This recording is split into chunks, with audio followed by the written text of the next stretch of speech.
Hello students, நம்ம இன்னைக்கு இந்த வீடியோவில் என்ன பார்க்க போகிறோம்னா எக்ஸசைஸ் 11.2 டைரக்ட் அண்ட் இன்வர்ஸ் ப்ரொபோர்ஷனில் கொஸ்டின் நம்பர் 8 பார்க்க போகிறோம். ஸோ கொஸ்டின் நம்பர் 8ல் என்ன கொடுத்துருக்காங்க, நம்ம a factory requires 42 machines to produce a given number of articles in 63 days. ஒரு மிஷின் வச்சுருக்காங்கம்மா, ஒரு ஃபேக்ட்ரியில் 42 மிஷின் வச்சுருக்காங்க.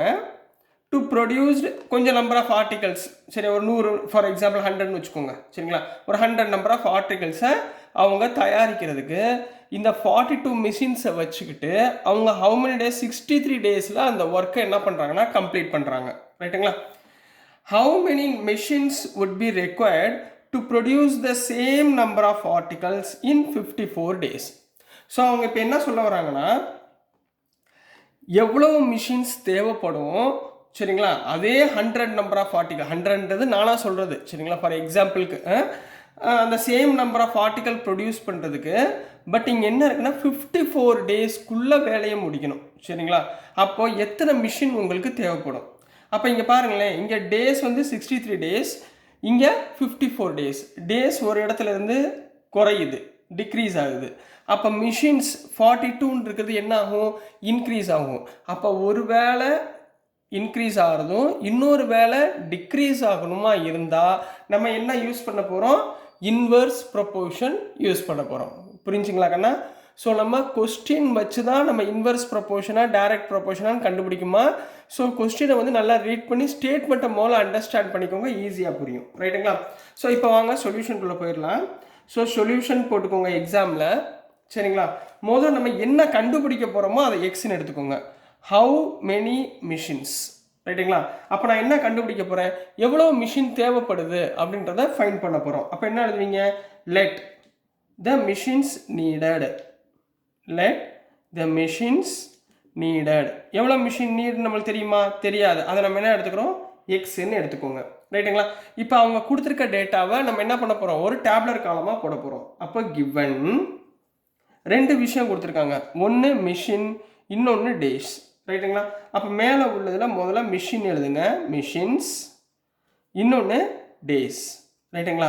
இப்போ எத்தனை மிஷினில் அந்த ஆர்டிக்கல் தயாரிக்கிறாங்க, ஃபஸ்ட்டு 42 மிஷின்ஸில் இந்த ஆர்டிக்கல் தயாரிக்கிறாங்க. ஹவு மெனி டேஸ், 63 டேஸில் இந்த ஒர்க்கை கம்ப்ளீட் பண்ணுறாங்க, 63 டேஸில் ஒர்க் கம்ப்ளீட் பண்ணியிருக்காங்க, ரைட்டுங்களாம்மா. இப்போ அவங்க என்ன சொல்லியிருக்காங்கன்னா ஹவு மெனி மிஷின்ஸ் அப்படின்னா மிஷின்ஸ் நம்மளுக்கு தெரியாது, ஸோ எக்ஸ்ன்னு எடுத்துக்கணும், ரைட்டுங்களா. அப்போ இங்கே ஹவு மெனி டேஸ், 54 டேஸில் கம்ப்ளீட் பண்ணணும்னு கேட்டிருக்காங்க, ஸோ 54, ரைட்டுங்களா. இந்த எக்ஸ் தான் நம்ம ஃபைன் பண்ண போகிறீங்க. எதை வச்சு ஃபைன் பண்ண போகிறீங்க, பை யூஸிங் இங்கே பாருங்கள், ஒன்று இன்க்ரீஸ் ஆகிருக்கு, இன்னொன்று டிக்ரீஸ் ஆகிருக்கு. ஸோ எதை யூஸ் பண்ணி பண்ண போகிறோம், by using inverse proportion, by using inverse proportion method. Inverse proportion மெத்தட்னா என்னமா, இங்கே பாருங்கள், machines into days equal to x into 54, இது ரெண்டையும் மல்டிப்ளை பண்ணணும், ஈக்குவல் டு இது ரெண்டையும் மல்டிப்ளை பண்ணணும். அப்போ ஃபஸ்ட்டு என்ன வரும், 42 into 63 equal to x into 54. கிளியராகண்ணா? ஸோ நம்ம இப்போ இதுலேருந்து என்ன கண்டுபிடிக்க போகிறோம், எக்ஸோட வேல்யூ மட்டும் தான் நம்ம ஃபைன் பண்ண போகிறோம். ஸோ இந்த இடத்துல எக்ஸ் இஸ் ஈக்குவல் டு 54 இந்த பக்கம் வந்துச்சுன்னா 42 இன்ட்டு 63 டிவைடட் பை 54ன்னு போடலாங்களா, ரைட்டுங்களா. கேன்சல் பண்ணலாமா, முதல்ல 2 டேபிள் தெரியுமா, முதல்ல ஈஸியாக பண்ணுங்கள். 227 sir, 2 2s are 4, 2 7s are 14, இங்கே 2 2s are 4, 2 1s are 2, ரைட்டுங்களா. 3 டேபிள் தெரியுமா கண்ணா, 3 டேபிள் போடுங்க. 3 7s are 21, 3 7s are, இங்கே 3 டேபிளில் வராதுல்ல, ஸோ போட வேணாம். ஸோ 21 அப்படியே வச்சுக்கோங்க, ரைட்டுங்களா. இங்கே பாருங்கள், 3 21 23 27 வருமே, 3 7s are 21, 3 9s are 27, ரைட்டுங்களா. இப்போ அடுத்து பாருங்கள், 9 1s are 9, 9 7s are 63, கரெக்டுங்களாம்மா, 9 7s are 63. So 7 into 7 equal to 49, 7 7s are 49. கிளியராகண்ணா, ஓகேங்களா. அப்போ எக்ஸ், அப்போ நம்மளுக்கு எத்தனை மிஷின்ஸ் தேவைப்படுது, 49 மிஷின்ஸ் தேவைப்படுது. எவ்வளோ, 54 டேஸ்க்குள்ளே இந்த வேலையை முடிக்கிறதுக்கு, சரிங்களா. அப்போ ஆன்சர் எடுத்து எழுதணும். எப்படி எடுத்து எழுதுவீங்க, லாஸ்ட்டாக பாருங்கள், therefore how many machines needed, 49 machines needed to complete the work in how many days?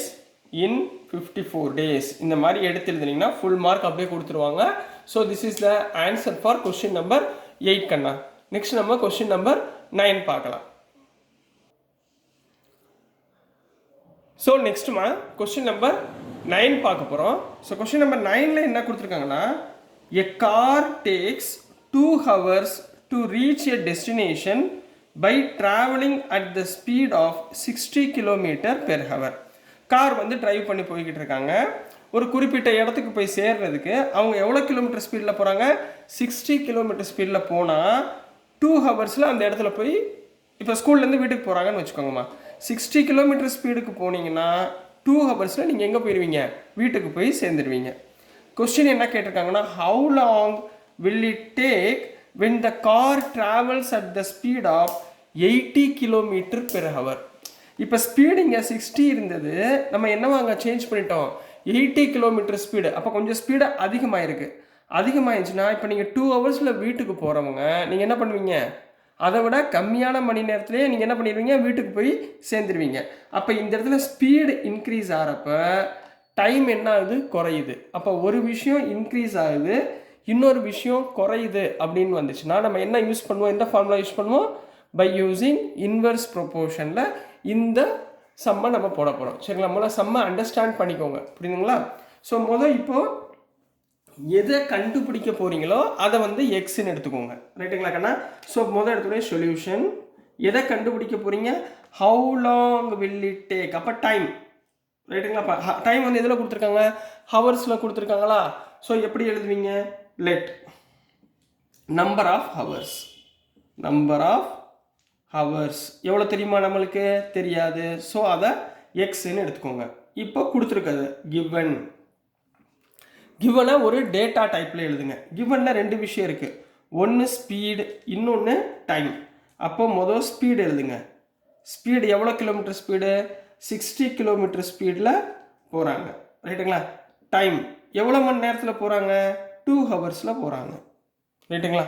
இப்போ அடுத்த கொஸ்டின் என்ன கேட்டிருக்காங்க? ஸ்பீடு 80 கிலோமீட்டர் ஸ்பீடில் போனால் how many time, how long நம்ம எக்ஸுன்றதை ஃபைன் பண்ண போகிறோம். ரைட்டுங்களா? அப்போ பை யூஸிங் என்ன பண்ண போகிறோம்? Inverse proportion. By using inverse ப்ரொபோர்ஷனில் யூஸ் பண்ணிங்கன்னா எப்படி பண்ணணும்? This into this equal to this into this. ரைட்டுங்களா? அப்போ 60 × 2 equal to 80 × x equal to 80 × x. ஓகேங்களாம்மா? ஸோ 80 எந்த பக்கம் கொண்டு போயிடலாமா? அப்போ x ஈக்குவல் டு 80 எந்த பக்கம் கொண்டு வந்துருங்க? 60 × 2 டிவைடட் பை 80. ரைட்டுங்களா கண்ணா? இங்கே பாருங்கள் 0 0 cancel. 2 1s are 2, 2 4s are 8. அப்புறம் 2 table 2 2s are 4, 2 3s are 6. அப்போ இங்கே என்னம்மா இருக்குது? 3 டிவைடட் பை 2. அப்போ x is equal to 3/2 கிடைக்குதா? 3/2னா how many hours? 3/2னா டிவைட் பண்ணுங்க. 3 2ஆல் டிவைட் பண்ணுங்க. 1 2s are 2, ரிமைண்டர் 1, 0 ஆட் பண்ணும்போது மேலே பாயிண்ட், 2 5s are 10. அப்போ 1.5 hours, அதாவது 1.5 மணி நேரம். சரிங்களா? அப்போ ஆன்சர் எடுத்து எழுதணும். therefore a car takes 1.5 hours to reach a destination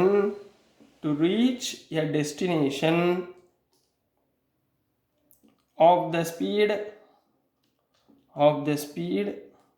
80 kilometer per hour அப்படின்னு கம்ப்ளீட் பண்ண போறீங்க. So this is the answer for question number 9 கண்ணா. ஸோ டியர் ஸ்டூடெண்ட்ஸ், நான் அனுப்புகிற வீடியோஸ் உங்களுக்கு புரிஞ்சிருக்கும்னு நம்புகிறேன். பிடிச்சிருந்துச்சுன்னா மறந்துடாமல் லைக் பண்ணுங்கள், ஷேர் பண்ணுங்கள், மறக்காமல் சப்ஸ்கிரைப் பண்ணி சப்போர்ட் பண்ணுங்கள் ஸ்டூடெண்ட்ஸ். தேங்க்யூ.